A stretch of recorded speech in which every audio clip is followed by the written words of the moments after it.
اے بندے، جس چیز کا تجھے علم نہیں اس کے پیچھے نہ پڑ، کہ کان اور آنکھ اور دل ان سب اعضاء کے بارے میں ضرور باس پرس ہوگی۔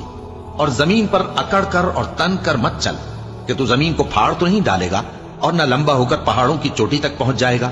ان سب عادتوں کی برائی تیرے پروردگار کے نزدیک بہت ناپسند ہے۔ اے پیغمبر، یہ ان ہدایتوں میں سے ہیں جو اللہ نے حکمت کی باتیں تمہاری طرف وحی کی ہیں، اور اللہ کے ساتھ کوئی اور معبود نہ بنانا، کہ ایسا کرنے سے ملامت زدہ اور راندہ درگاہ بنا کر جہنم میں ڈال دیے جاؤ گے۔ مشرکو، کیا تمہارے پروردگار نے تم کو تو لڑکے دیے اور اپنے لیے فرشتوں کو بیٹیاں بنایا؟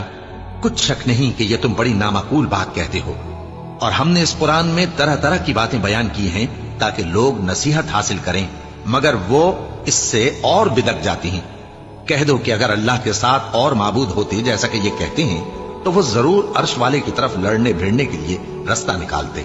وہ پاک ہے، اور جو کچھ یہ بکواس کرتے ہیں اس سے اس کا رتبہ بہت عالی ہے۔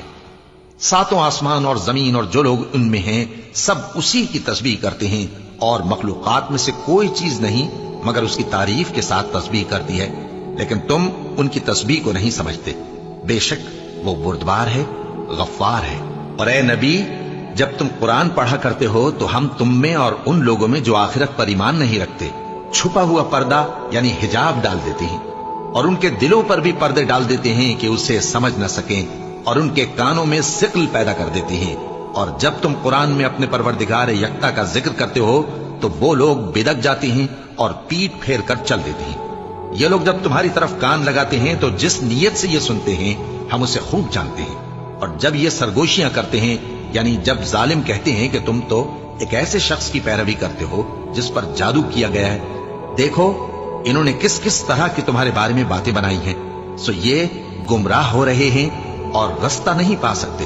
اور کہتے ہیں کہ جب ہم مر کر بوسیدہ ہڈیاں اور چور چور ہو جائیں گے تو کیا اثر نو پیدا ہو کر اٹھیں گے؟ کہہ دو کہ خواہ تم پتھر ہو جاؤ یا لوہا یا کوئی اور چیز جو تمہارے نزدیک پتھر اور لوہے سے بھی زیادہ سخت ہو، جھٹ کہیں گے کہ بھلا ہمیں دوبارہ کون جلائے گا؟ کہہ دو کہ وہی جس نے تم کو پہلی بار پیدا کیا